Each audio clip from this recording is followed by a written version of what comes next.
So we're running a little bit behind now. We were going to have a Q&A start at 7 o'clock. I believe we're about 20 minutes behind, so I'm going to make this conclusion very brief.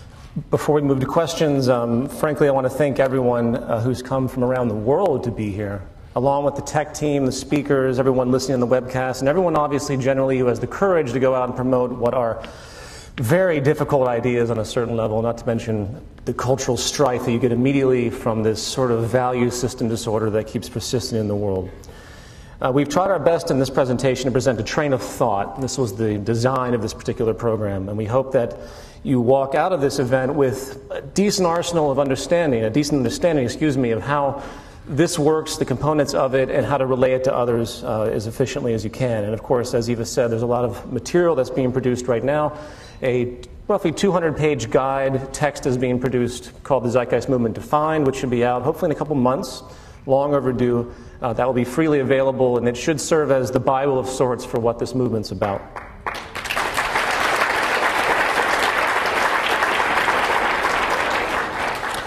As was mentioned earlier, the zeitgeist moves on in one direction or another, and we can choose to orient it or not.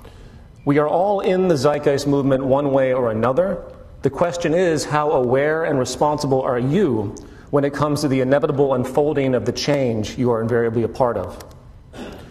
Now, it's usually at this point in a program of such, in the general kind of activism, sustainability movements, that someone comes out, puts up a screen, and tells you where to donate all your money. We don't work that way. The Zeitgeist Movement has no offices, it has no employees, it takes no donations, and our events are strategically designed, usually badly, to break even, which they usually don't.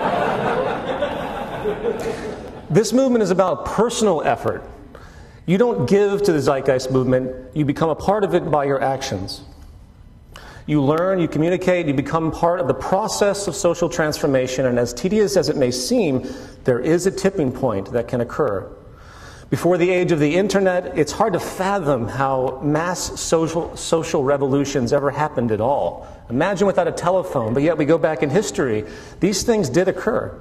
And we have a vast amount of tools now that was never possible before, which makes this possibility that much more possible.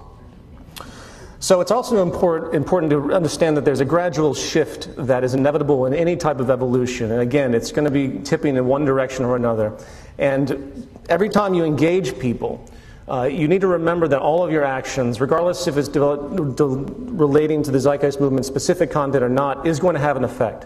What I mean by that is every time you engage people in an unselfish way, you plant the seed for them to be unselfish as well.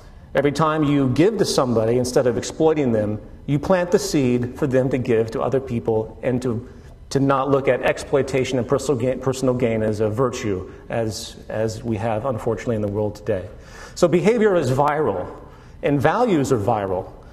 And in this kind of train of thought that the Zeitgeist Movement promotes, the best method of approach is to realize that your communicative tactics are every day, every moment, every time you facilitate anything, you try your best. I know it's hard. It's very hard when we have all these pressures around us to behave in ways that are actually kind of giving everyone the benefit of the doubt, if I could say it in that way, and trying not to impose negativity. I fall victim to this all the time. For anyone that's followed any of my work, I can get really angry, and that's a victimization of culture that I have, and I'm sure many of you share sympathetically.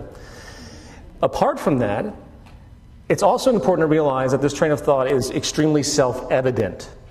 And the goal is not to convince anyone of these understandings, but to set up the condition for them to realize it for themselves. That is probably the most profound thing that I've ever realized. You don't impose, you set it up, and if anything is really true, then we all should have the capacity to realize it on our own without feeling imposition. So this concludes the presentation. I thank all the speakers and everyone that's coming. We're going to have a Q&A right now, but thank you all, and thank you all on the webcast.